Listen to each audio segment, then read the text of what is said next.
Hello, everyone, again, and thank you sincerely for joining. Solidarity Speaks with the Green Olive Collective, All That's Left, Ahvat Tamim, and the Migrant, Immigrant, and Refugees Rights Alliance, an emergency webinar series giving people around the world a forum to hear directly from Palestinians and Israelis about the ways their communities are being impacted by the events of the last weeks, about the escalating violence they are experiencing, and about the urgent need for an immediate ceasefire, a return of the hostages, and the end of collective punishment. My name is Erez Bleicher, and I'm the Communications and Membership Director of the Green Olive Collective, a binational advocacy, information, and tour guiding cooperative committed to a democratic future and an end to the ongoing displacement of Palestinians. We provide communities around the world with insights into the apartheid policies of the occupation and the resources to engage in meaningful solidarity with Palestinians. We're joining together today and weekly through this emergency webinar series is a global community of solidarity across checkpoints, barbed wire, closed military zones, and border walls. The occupation regime does all it can to fracture Palestinian society, to isolate them from each other and from the world, and contain them in physical and imaginative campons whose borders cannot be breached. We intend these weekly gatherings as a breach of those borders and an expression of solidarity, empathy, and common cause against the limits of the dominant discourse set by Biden and Netanyahu. We are very glad today to have with us Abed Abu-Shehade, a city council member in the Tel Aviv-Jaffa municipality and an advocate for Palestinian collective rights and the rectification of historical injustices in Jaffa. He is here to speak with us about the ways Palestinian citizens of Israel are being impacted by the escalating violence and how the social contract between Jewish and Palestinian communities is being rewritten. Since the war began, an environment of severe repression, intimidation, and censure has taken hold. In the Gaza Strip, a lethal military campaign continues. In Area C of the West Bank, communities are facing imminent expulsion from settler militias, and Palestinian citizens of Israel who express any opposition to the assault in Gaza are facing alarming surveillance, violence, and legal censure. Abed will speak with us about these developments in their larger historical context and shed light on their implications for the future. I wanted to make sure to keep my opening remarks brief today because I wanted to make sure to give you, Abed, the time to really sit with us and share your perspective and what you've observed in these last weeks, and to make sure that we have time for questions and answer at the end. So I'll pass it to you in 1 second, but before that, just want to say to everyone here that from this moment on, as Abed begins to share and speak with us, feel free to send questions into the chat. If you can just write question with a dash or a colon after it at the start of your comment, I'll know to look for it and be able to integrate them back into the question and answer period at the end. So with that, I'll pass to you, Abed. Thank you sincerely for joining and making that. First of all, thank you, Erez. I agree with everything you said in the introduction. And thank you for having me, and thank everyone who has given us their time. And I think it's an interesting, like the Palestinian case, what's unique about it is how it is affected by and affects so many people around the globe who don't have any relatives or family member or any connection to the space, but still feel or understand it's important on a global level. Before I go into what's happening today after the events of 7th of October, I think there's a few things that we need to clear out concerning the Palestinians in general and the Palestinian citizens in Israel. And first of all, I'll start by saying that the state doesn't like it when we recognize ourselves as Palestinians, even though we're indigenous, even though we have family members in the West Bank and Gaza and refugees all over the Arab world or the world in general, even though we share the same culture, the same history, the same religion, and so on. They keep referring to us as Arab Israelis. We don't like that. We see ourselves part of the Palestinian people. The second thing is concerning our citizenship. We do enjoy individual rights. We don't enjoy communal rights. Under like Israeli law, first of all, Israel doesn't have a constitution, and they don't see us as a group. They see us as individuals. So, for example, I can vote, but under Israeli law, I don't have communal right. This means since 75 years, didn't build one Arab village, for example, or one Arab university, because we're not recognized as a group. And a lot of our struggles is based on the fact that we want to be recognized as a group, not only as individuals. On the Palestinian level, and I think this is like something extremely interesting. If you ask people around the world, especially in the West, what do they think or feel about the Palestinian cause? I think we'll see more and more people, especially in the American case, like the Democratic Party, more and more people and representatives are leaning more towards Palestinian and the Palestinian cause. But on the ground, it's never been worse. And I'm still talking before the 7th of October. Politically speaking, whether it's in the West Bank, whether it's Gaza, it's been worsening in the past 2 decades, gradually, especially after Oslo, and especially after Netanyahu came to power in 2009. But if you ask the popular poll in the States, and it's interesting for itself that more people support Palestinians and the Palestinian cause, but on the ground things are just getting worse. And I think what's peaking like the case of the Palestinians is the Abraham Accords.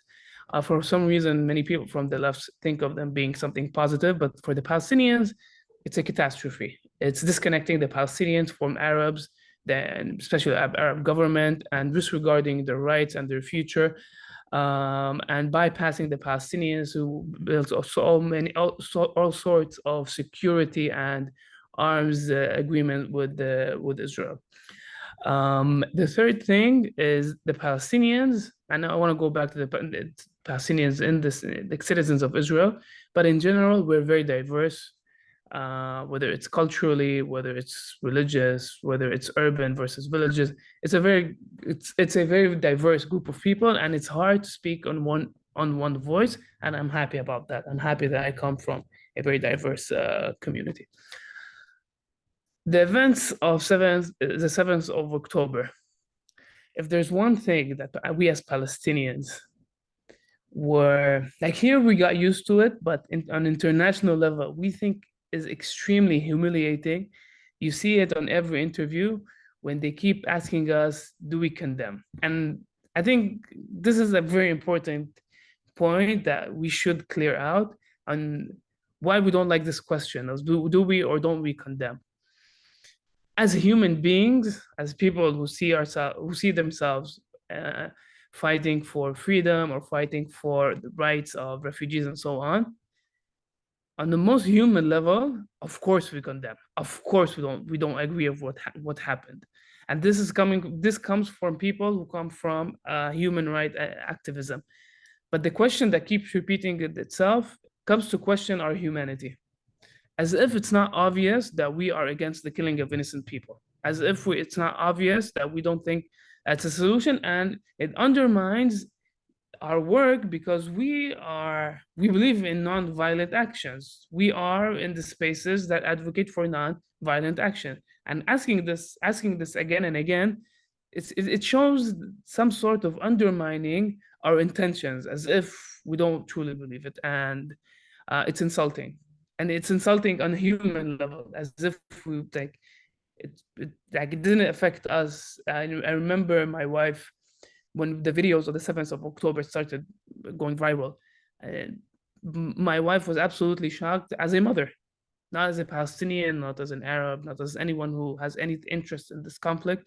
She said, as a mother, as a human being, as a mother, I think this is very hard, and I can't accept it, or I can't justify any of this. The other thing is, there is this sort of backlash against anyone who talks about the wider context. And I think it's interesting, especially coming from the left, whether it's the Israeli left or the Western left, because anyone who knows the politics here knows that this is what people have been warning over and over again, that this situation can't go on forever. It didn't go on forever anywhere in the world, in the colonial states. It's not possible.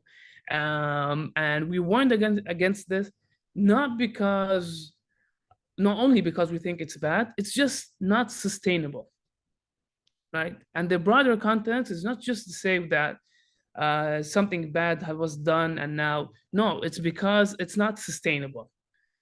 Keeping people in a prison is technically, it's not sustainable, right?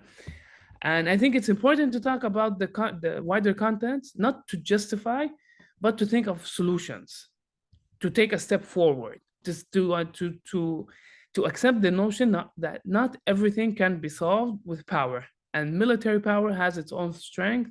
And I think the United States has learned this in Iraq and in Afghanistan and in Vietnam and so on, and anywhere else in the world. And other nations, Russia has learned it, is learning this again in Ukraine, and has learned it in the past in Afghanistan as well. And if I want to go back to the Palestinians, like in the state of Israel, I think we undermined how vulnerable we really are, and what happened in the last month, we never expected to happen. And for those of you who don't know, up until 1966, the Palestinian citizens of Israel, we were under martial law, right? It ended in around 66, 67, after Israel occupied the West Bank and Gaza. But up until then, there was a martial law, a curfew. We can't leave our villages or our neighborhoods without military permits and so on. It ended in 66, 67. In the past month, we were never challenged the way we are challenged, in the way and the magnitude we're being challenged right now. So just to get the right, like to go into details, 90 students were disqualified from their higher education. I'm talking about universities, over the most minor Facebook post. Not like, even like, people were expelled from university for posting a verse from the Quran. Okay, so some people just post verses from the Quran. It's part of our culture, religion, and so on. So if this verse was interpreted in a way that it has anything to do with the conflict, you will get expelled. We have hundreds of people, it's reaching 1,000, that were fired from their jobs for whether it's Facebook posts, whether it's for not condemning, whether it's not showing empathy to the Israelis, for the most minor things. We've been seeing academics that are considered, and I'll give just an example. There we have like one of the best family sociologists called Professor Nadra Shalhoub. She's amazing scholar, very well respected internationally. And she signed a letter as a scholar who teaches and learns and focuses on the impact of wars on women and children. And in there was one sentence in this letter that the university didn't accept, that said for 75 years, Israel has been using colonial policies against Palestinians, something from that sort. And she got a official letter from the Hebrew University condemning the fact that she signed her name on this letter. Now, if you go read the letter itself, I think most people would agree that nor women nor children should pay the price of the war, and no people should be collectively punished for what one group of people who and for what they've done. But regardless of that, we've been seeing a very hard backlash against everyone. So when I say everyone, usually it's like every time there was a conflict between the Palestinian citizen of Israel and the state, and whether it's the events of May of 2021, Land Day, the Second Intifada, usually people who used to pay the price are the lower income groups. But now we're seeing that everyone is paying a price. A university that should provide a platform for free speech and critical thinking have turned against both its students and also their academics. we've never seen the state go after our doctors, right? So there's a case that a doctor who's in charge, I think he's a pediatrician, he had a post from 2022, from a year ago. Now, I know for people in the West don't know this, but there's a, like the color green represents the religion of Islam. Okay, so especially Sunni Islam is represented in the color green, right? And what makes people a Muslim is by saying the word Ashhadu la ilaha illallah, Ashhadu Muhammad Rasulullah, and it's just like a very general, broad slogan or general, broad verse that is recognized by all Muslims and Muslim political groups as well. So it looks kind of like the Saudi flag, but the Saudi flag has a sword on it. So without the sword. So they found a picture of that in his Facebook page in the year 2022. And for that, he was fired from his job, and he's a very well-respected pediatrician and a doctor. And one of the worst things about this is we're seeing a coherent behavior between the Israeli society and the Israeli institutions. So on the one hand, the Israeli institution, it's primarily the police force and the judicial system. The police chief commissioner came out on a TikTok video saying that he will not, and this is like the #1 officer, right? That he won't tolerate any solidarity with the Palestinian people. He won't allow any demonstrations.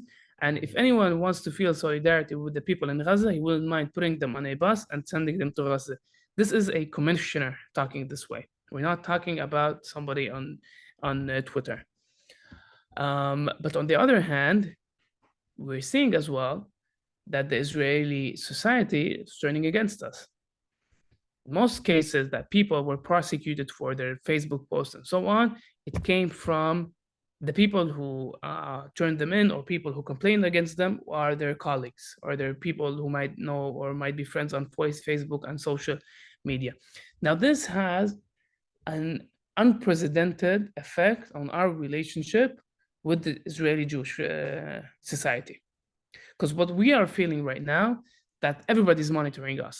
Our colleagues at work are monitoring us, our friends, our neighbors, and every word we say, if it doesn't align itself with the general consensus over the ongoing war on Gaza, we might be prosecuted for. So now the notion is we shouldn't speak.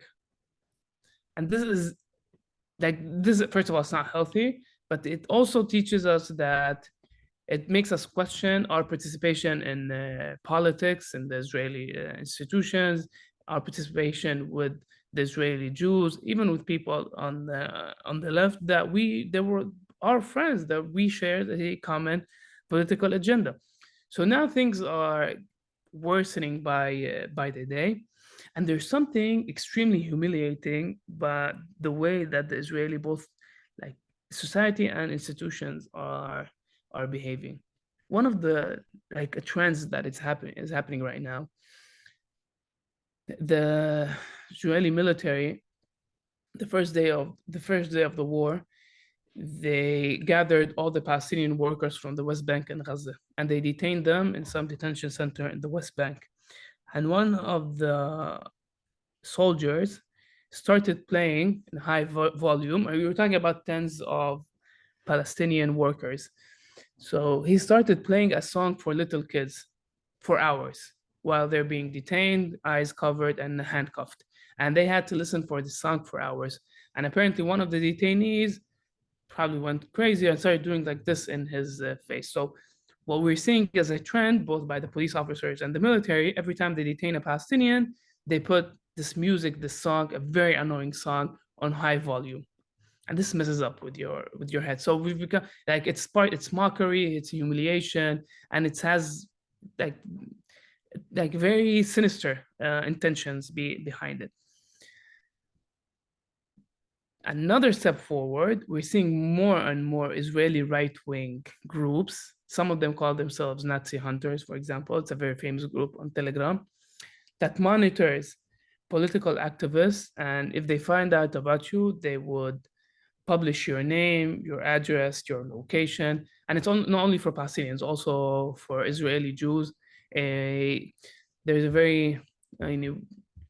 he's a brilliant influencer called Israel Prey. He's an Orthodox Jew, but he's very sympathetic to the Palestinian cause in general. And also after the 7th of October, he was very critical about the war and what's happening in Gaza. He was mobbed too, but like a mob came up to his house and they tried to lynch him in his house. For those interested, sorry to disrupt, but his name is Israel Frey.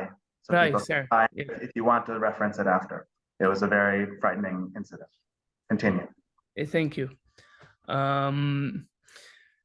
So we're seeing a very dangerous correlation between the Israeli society that because of the war and the events of 7th of October is in hysteria on the one hand. The other hand, with the lack of constitution to protect Palestinian rights and to protect us physically as a police force and police force that sees its obligation to protect us, we are extremely vulnerable. And to put things in wider context, half of the Palestinian community is under poverty line. Like in general speaking, this is before the 7th of October. And the people who pay the highest or the most difficult price are the marginalized group. Like for example, only 31% of Arab women, they're officially recognized as employees. There's a big portion that work but are not recognized as employees. They have zero rights. Nobody can see them. Nobody can see how people are treating them or their employees are treating them during the war. In Jaffa, for example, women, especially religious women who had headscarf on, they are afraid to go to work or to go on to use the public transportation because they're being attacked for the way they look.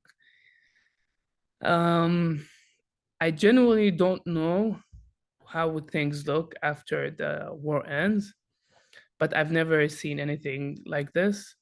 And when people ask me people are like, there's this notion that things might end and we go back to the way things were before. I very much doubt it. And I think if one thing for sure is going to happen is we will have to question our participation in the Israeli institution and Israeli politics, and we will have to reorganize and rethink how we want to be more politically active after these events, who I'm sure are traumatic and are traumatic for everyone, not only for the Palestinians, but also for Israeli Jews for what happened on the 7th of October. I will end by saying, because usually questions come after these talks, is whether I support one-state solution or two-state solution, or what do I see as a solution. I'll start by saying I don't care how many states, I care what kind of states. And I think the discourse should go from one state or two states into what kind of countries or what kind of states do we want to see. Now, as I see myself, first and foremost, as a human being, advocating for a state that should be a state for all its citizens, whether it's one state or two states. And I think there should be a democratic constitutional state that advocate for all the people who live here, not only for one group of people. The ongoing situation can go on forever. And one of the things I've been thinking of lately, and I think this is something the Israeli Jews have to think of deeply. So now we know who was responsible of the events of 7th of October. But they underestimate the hostility that they have against them in the Arab world for their actions, especially in Gaza, but not only, like in the Palestinian cause. I think Israeli Jews should ask the question of how do they reconciliate with the Arab world? Because unfortunately to everyone, we are human on this globe and many things could happen. And one of them are natural disasters. And we are located in a place on the world that has seen many natural disasters, whether it's earthquake, tsunamis, and so on. And being in this place of the world and underestimating Arab and the Arab world and Muslims and Christians and so on is not healthy, and living by the sword is not a way of living. So I think we should think of reconciliation, and we can think of like deep-rooted reconciliation of how we see all people on this space from the river to the sea who can live peacefully and think of and imagine a shared future together, and not one future that or future that benefits one group over the other. Thank you for listening, Elias. I hope I didn't talk too much, because I promised I'll stick to 20 minutes. No, thank you so much. We really appreciate it. And thank you for shedding light and giving perspective around so many things. And I'm glad we have some time to be in conversation. And I'll do my best to integrate now some of the questions from the chat. But first, I guess I want to go back to something you began with. Well, around what you ended with, I just want to say how much we at Green Olive and all the co-sponsors of this event are with you and many others, calling not for reprisal and vengeance, but a just and lasting peace, in saying that there is no military solution to the circumstance other than ending occupation, displacement, and inequality, that we have to build a future on equal grounds that respects the dignity of all, or there will not be peace. But to go back to what you began with in terms of the history of Palestinian citizens of Israel, it's been my experience personally that even sometimes people who are quite familiar with the context of the West Bank and the military occupation there are much less familiar often with the history of Palestinian citizens of Israel and the history of legal and institutional discrimination Palestinian citizens of Israel have contended with. You touched briefly on the military regime that existed from 1948 to 1966, under which Palestinian citizens of Israel lived. But I'm wondering if you or the two of us together could say more to that, because I think it's something that's really not discussed often in my experience in conversation around Palestinian human rights and collective rights. And I guess for myself, I've come to learn in the last years that, again, there is no constitution in Israel, there's basic law, but the military regime that was placed on citizens was placed through emergency security regulations. And those emergency security powers are still what we see today, this week, as we speak, being used to criminalize freedom of speech of Palestinians and people defending human rights. So I guess I just wanted you to speak to larger histories and how we've arrived to this moment, what informs the moment we're in. Okay, so as you know, or as I know, because I don't know how much you know about the Palestinian citizens of Israel, we didn't immigrate here. We are the Palestinians who remained in Palestine after the war of 1948, and we are only about 10% of the original number, 90% of the Palestinians. Like up until 1948, there was approximately 1 million Palestinian citizens of Israel. After 1948, it's about 160,000 Palestinians. This is after the war ended and all kinds of agreement with Jordan and so on. So we are the descendants. I'm personally from Jaffa. Jaffa was, like the Professor Ilan Pape describes it as, it was ethnically cleansed. From 120,000 Palestinians, only 3,000 to 4,000 Palestinians remain. So I'm the descendant of my great-grandfather who decided not to, or wasn't able, or there's different stories of, but what happened in 1948, we found ourselves one of the very few Palestinians who remained. And up between the years of 1948 and 1966, we were under martial law. This means up until the 50s, from 1948 up until the mid-50s, there was a neighborhood in Jaffa. First of all, Jaffa was annexed into Tel Aviv, and there was a neighborhood called Ajami neighborhood. By the way, there was an excellent movie on Netflix on Ajami. It was nominated for an Oscar. The name turned into Ghetto Ajami, and all the Palestinians who remained were put there. All our property was confiscated. We had absolutely nothing after 1948. Our houses, our money, our land, everything was taken away from us.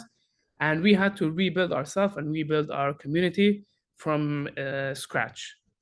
But it's different to the Palestinian villages. They lost a lot of land, but they didn't lose their houses. people who remained in the cities. So it's Jaffa, Akka, Ramle, Lid, everything was taken away. Up until this day, about a quarter of our communities lives in houses that technically isn't theirs. It was houses that their grandparents or parents were put in after 1948, after they confiscated their property. Okay, this is just like a brief introduction, but I think primarily like the main problem, like as an umbrella that describe our situation best, is we are not recognized as a group, and this has a tremendous effect of how the state treats us. For example, if we need special institution or a cultural solution, the state doesn't know how to treat us because we're not a community. And as I mentioned earlier, they refuse once and over again to recognize us part of the Palestinian people. Now, like Israelis are offended, and I'm not talking institution, I'm talking people. They're offended if I call myself a Palestinian. They keep telling me, no, you don't call yourself a Palestinian, you're an Arab Israeli. Regardless to the facts, regardless to the family relationship, blood relationship, and so on. So like just to sum up, it's both institutional racism and also social racism. And this comes in the contents, and I think people in the West underestimate this. The state sees itself a state for the Jews, like inherently, like it's in the DNA of the state's institution, the police institution, the judicial system, and so on. I remember one time I was seeing a court. Two people were arrested from Jaffa in charge of throwing stones in May of 2021. There were all kinds of demonstrations back then. And a police officer said this in front of the judge. And I think it's like, this teaches us a lot about the judicial system. He said, the Israeli police won't allow anyone to hurt a Jew. Now, if he would have said the Israeli police won't allow anyone to hurt a citizen, I think that's fine. And yes, this is what it's expected from them.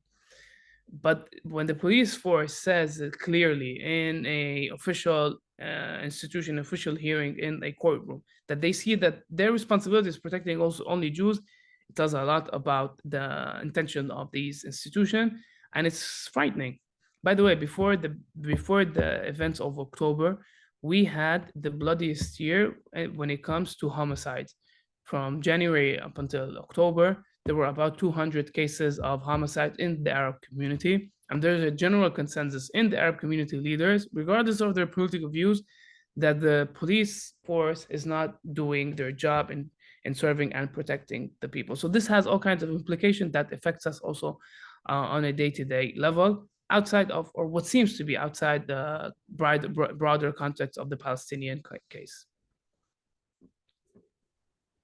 Thanks, Abed. And for those who want to hear more about it, Abed actually did a wonderful interview with Dr. Hassan Jabrin, the General Director of Adala, the Legal Center for Arab Minority Rights in Israel, also discussing the relationship of the state to its Palestinian citizens historically, the relationship to Palestinians as an internal security threat, a fifth column since 1948 to the present day, when we arrived to the moments of tension in 2021 with the Unity Intifada and the nation state law in the recent years. All of these things are connected in a broader sweep that drive us to what's happening exactly right now as we speak. I wanted to shift gears a little bit and ask you, Abed, when we first talked on the phone the other day about the possibility of this call, the very first thing you said to me wasn't anything related to recent topical events or politics. You asked me about the picture of my WhatsApp profile, which was a picture from the beloved storybook Where the Wild Things Are by Maurice Sendak. And you said you wanted to get it for your daughter. Listening to some of the interviews you've done recently, I heard that when you asked your interviewee the other day, Diana Bhutto, the Palestinian Canadian lawyer, what this moment means for her as a parent. So given that interaction between the two of us and hearing you ask that question to your guest when you were interviewing, I wanted to turn it to you now and say, how does being a parent influence how you're making sense of this moment, personally, politically, what it means for trajectories of the future? I'm curious for you to speak to that. first of all, it's a tough question. It was yours. I just turned it Yes, back. yeah. And when I asked her this question, it's also me asking myself. You know, many of my friends are talking about immigrating, like moving, and whether it's to Europe or the States. Now, and I need to be honest by saying, especially when I see how the governments in the Europe and states are acting politically, it assured to me that we don't have any space there, or any place there. I think that being an Arab and being a Palestinian and also being Muslim, we don't have this privilege of immigrating to the West. But on the other sense is my family went through a lot. My grandfather went through so much pain.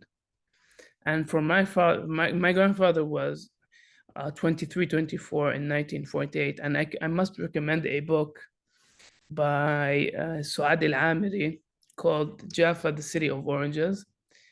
And I shouldn't be telling you this, but it's based on my grandfather's life and experience. And I think what's the tragedy of this as being a parent is I need to keep asking myself whether I want to build a better future for my kid and try immigrating somewhere else, or I stay loyal to my heritage and what my ancestors went through for me to be here. And it's going to be a very tough period in our history. And it's a tragedy because it's hard to, like, on the one hand, you feel like you're betraying your history, your heritage by leaving. So on the other hand, is this question, what will happen to my kid? And every time, and I do my best not to watch any videos that are coming from Gaza, because every time I see any of these videos, for me, it's like, this could be the fate of my, it's horrible saying this, but this could be the future of me and my family as well. So it's a very, very hard dilemma. But it also shifts my political views. And I keep telling this to my wife, like, we have to fight for a better freedom, not because we are some pacifists who just want to hug everyone, because we truly believe that this is what's good for our kids. And this is what's good for the Jewish kids as well, at the same level. And we should strive for a better future with something that no military can achieve, and it's up to us fighting for it and striving for it. So it's a very difficult dilemma that I have to live with every day, of asking myself, do I stay loyal to my heritage and acknowledging the fact that I'll give you an example. I was in Austria and Germany last summer. Now my wife is from Fahm, is a Palestinian village not far away, but she's white and she has blue eyes. And while being in Austria and Germany, like, people would look at us as if I'm the Arab Syrian immigrant who managed to get his hook on this naive German white girl, and they keep talking to her in German. And yet, like, she's from Palestine. But I thought, like, this is how they looked at us. And I understand, like, I have to be real where the world is going and so on. So it's a tough question, Erez, and it's a tough dilemma. But hopefully I'm staying. I don't think we have any other option. And know that the people, there's 200 or so people on this call, and of course many others that you yourself have built relationships with, who are with you, and everyone working towards a common future based on human rights.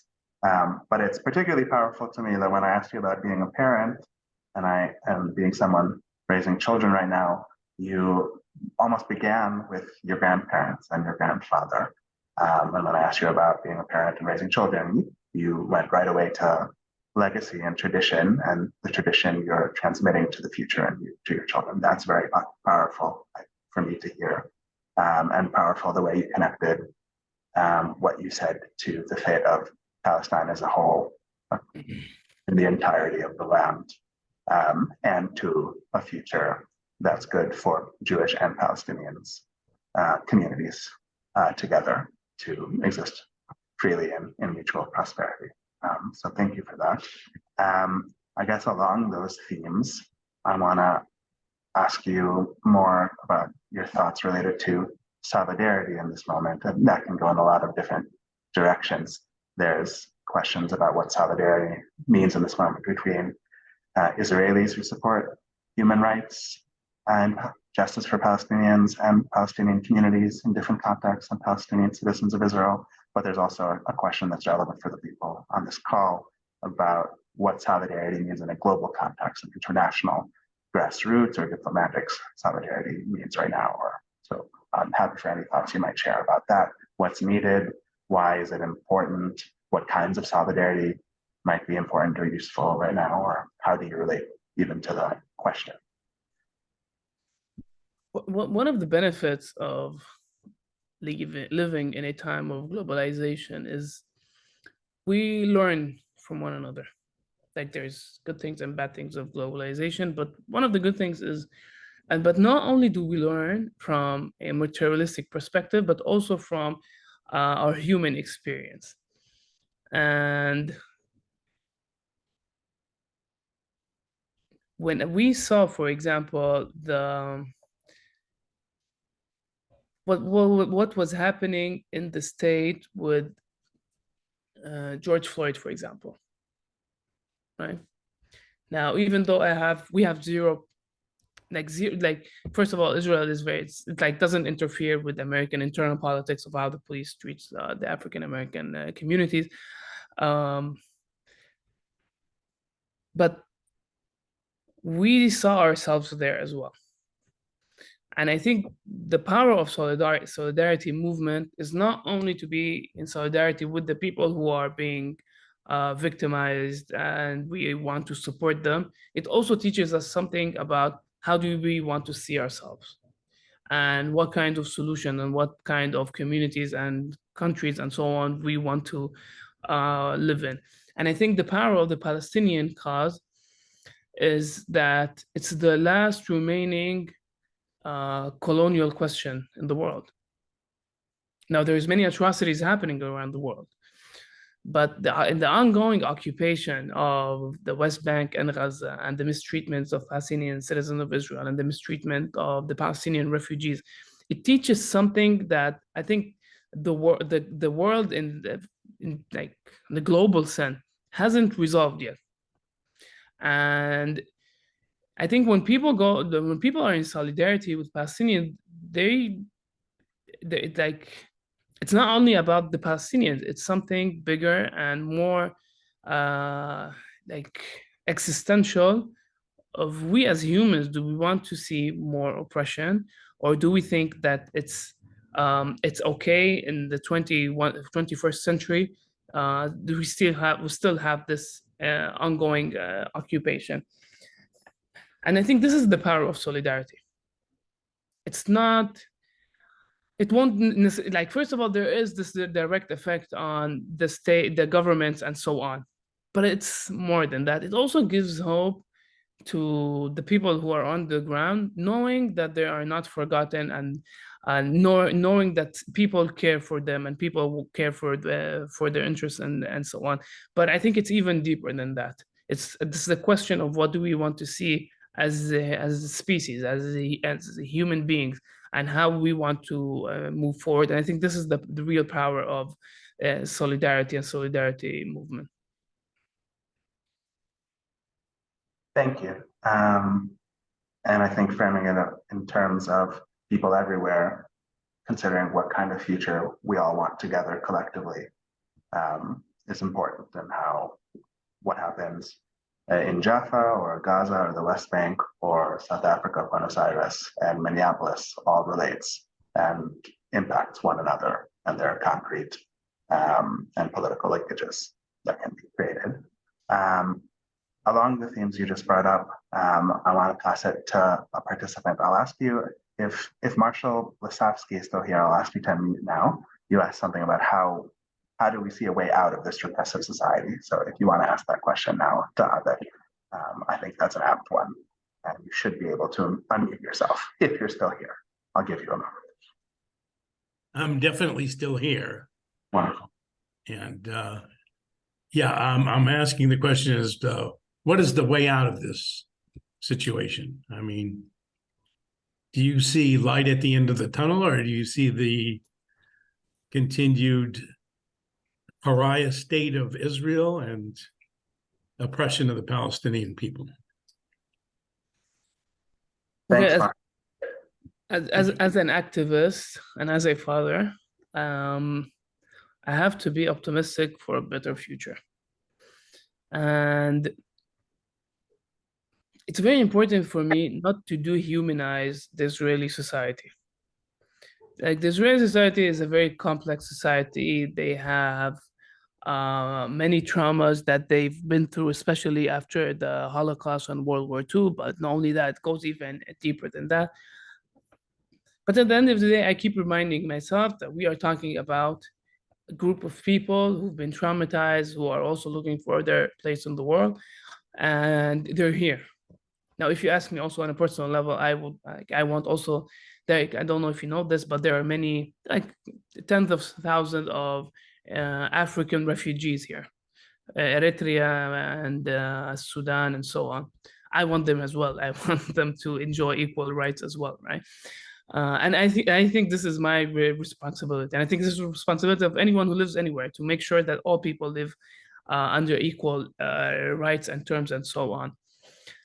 Now, the problem with this question is people tend to ask or think or expect a technical solution, or if you do this and you do this and you do this, it will work. I want to take a step backward. I think one of the tragedies of the Palestinian-Israeli conflict is we can't even imagine a shared future together. Like, this is like in, for example, if I give a reference to the African-American community in the States, which I assume we can agree that they had and still have many problems, but at the end of the day, like, our political imagination, or the American political imagination, can imagine both African Americans and whites and different ethnicities and so on living together. And I think this is very powerful because it gives hope and it gives way, even though things are not perfect, but this is politics. It evolves. The same was in South Africa. At the time of the apartheid regime, very few whites, very few blacks, they managed to imagine this political construction that was based on one slogan: one man, one vote, right? But this is the power of political imagination that manifests itself into political fact, political construction, and so on. So first of all, I think the first thing we should do is try to imagine a different future, and to try to challenge the notion that one group of people is better than the other, and try to imagine that we need to do it through reconciliation and not through military intervention and military power. And I think this is the step forward. How we do this, we will have to sit and figure it out. But the first step is based in our political imagination of how we could, and even if it's a small group of people from both sides, right? Movement starts with the tens. It doesn't start with the 100 nor in 1,000. But I do know that politically, from an activism perspective, we should aspire for a new contract based on a new imagination of how we want to see the future together.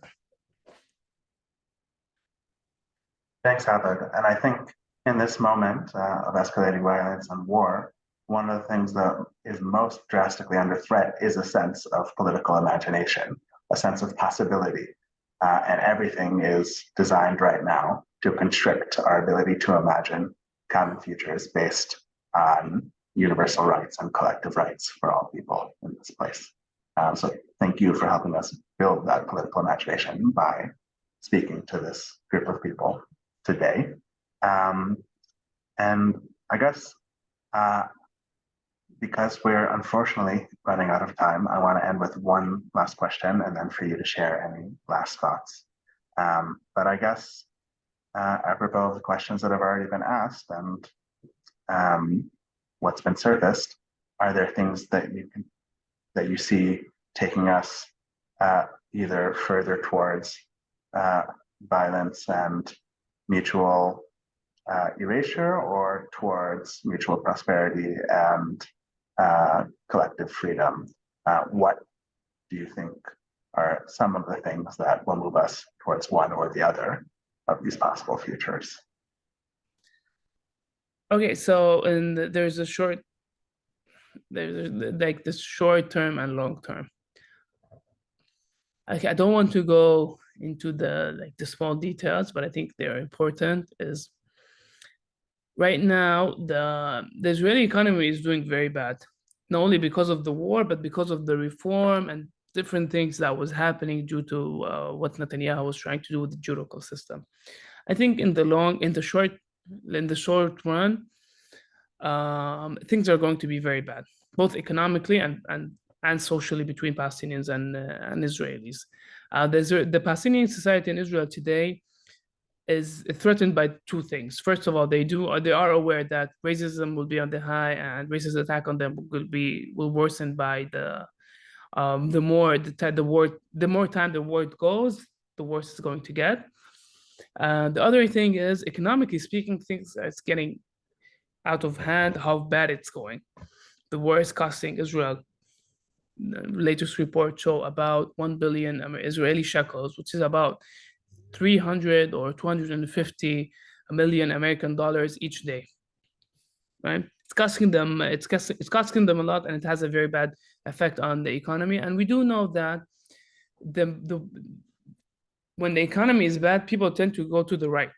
Like they don't go to the left. They become more and more chauvinistic, and then has different sociological meaning. But I do think that both the war and both the Israeli society, the world, and the Israeli society, for the long run, I do think they understand, or they should, or hopefully they might understand that this can't go forever, and will have to go through different processing of events and aspire to a more peaceful solution. And I'm a person of process. I think we as human beings, we go through different processes in our life, and we change and we adapt. And it's the great British philosopher Alan Watts once said, it's not about the end of the note when you listen to music, it's about the dance that you dance, because life is just a path. It's an ongoing path where you discover yourself. So I think we are in this path.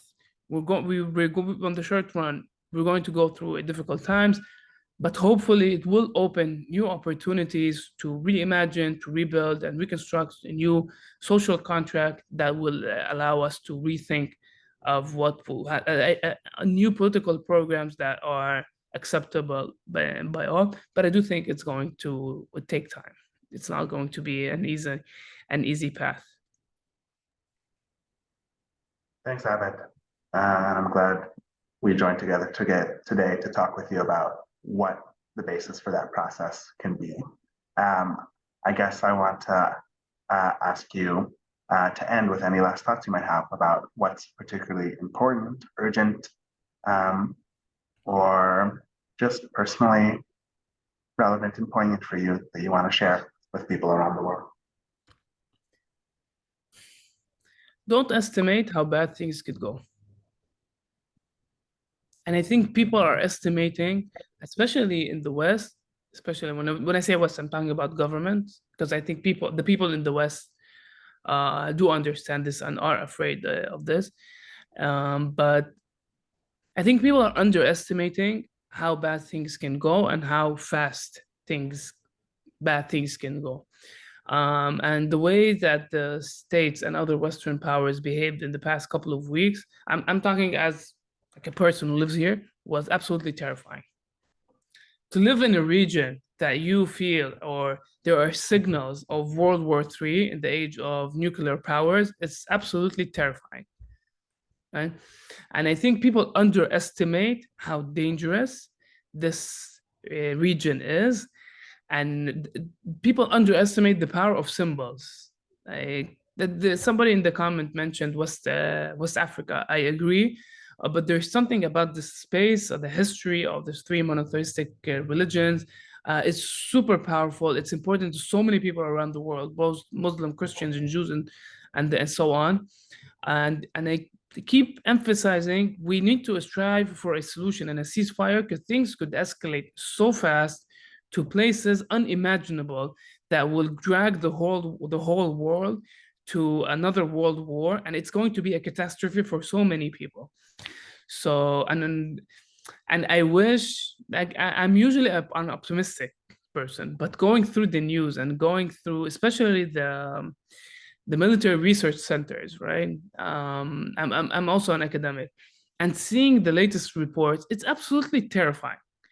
And I think for like another, this should be another reason why should we keep being involved, to send letters to our congressmen, senates, go to demonstration, advocate for a ceasefire. I think this is the most human thing to do right now, because there are literally kids. The numbers is absolutely terrifying. Every day that passes on Gaza, about 80 kids dies, between 80 to 100 kids died. The numbers are astonishing. It's absolutely heartbreaking. And it's difficult.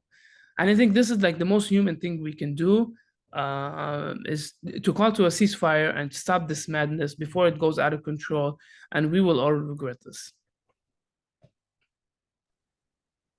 Thanks, Abed. And I can't think of any other better note to end on than this is the time for everyone in the world to take action, to work towards justice and to protect the sacred life of everyone who is at risk in this moment. Yeah, real thanks to you. Also for joining during this, of course, difficult time. For those who missed the beginning of this call, Abed had to leave shortly because there was a warning siren for rockets in Tel Aviv. So asking people to come and speak to their experiences and what's happening in their communities during this time is no small ask. Much thanks to you, Abed. And thanks to each of you here who joined from around the world to express solidarity and hear directly from Abed, and each week from Palestinians and Israelis impacted by the escalating violence. Following our conversation today, and as Abed said, we hope you take what you heard as a charge towards action in a moment in which we as an international community must do everything we can to demand an immediate ceasefire. Now is the time to write to your elected officials, sign petitions, demonstrate, attend town halls, disrupt town halls, act in civil disobedience, share what you learned today with your peers, and do all we can to amplify the voices of Palestinians facing imminent displacement and censure. We stand for all those, with all those calling not for reprisal, but a just and lasting peace and an end to occupation. And we invite everyone here to please join us this Wednesday, November 8th at 1 p.m. EST for our next webinar of Solidarity Speaks, an emergency solidarity fundraiser with Palestinian communities in Area C, defending their lands from military incursions, settler militias, and imminent displacement. Life in the last weeks has become nearly impossible for Palestinian communities in Area C and elsewhere. They're experiencing dramatic escalations of settler violence, severe military lockdowns, and frightening threats to forcibly expel them from their homes. Settlers have taken up arms given by Israeli state officials and are dressed in army uniforms, making it almost impossible to distinguish between settlers and soldiers. All aspects of life have effectively been shut down for these communities. And we will come together with Ali Awad and Auda Hathalim, two longstanding advocates against the expropriation of Palestinian land in municipality and for the collective rights of their communities in Area C. So our thoughts are with everyone. We hope everyone has good days. We wish you, Abed, and everyone else here peaceful and calm weeks as much as possible. And we will see everyone this Wednesday and this coming Sunday for the next sessions of Solidarity Speaks. Have wonderful days, everyone. Thank you all for joining. Thank you, Ellis. Bye, everyone.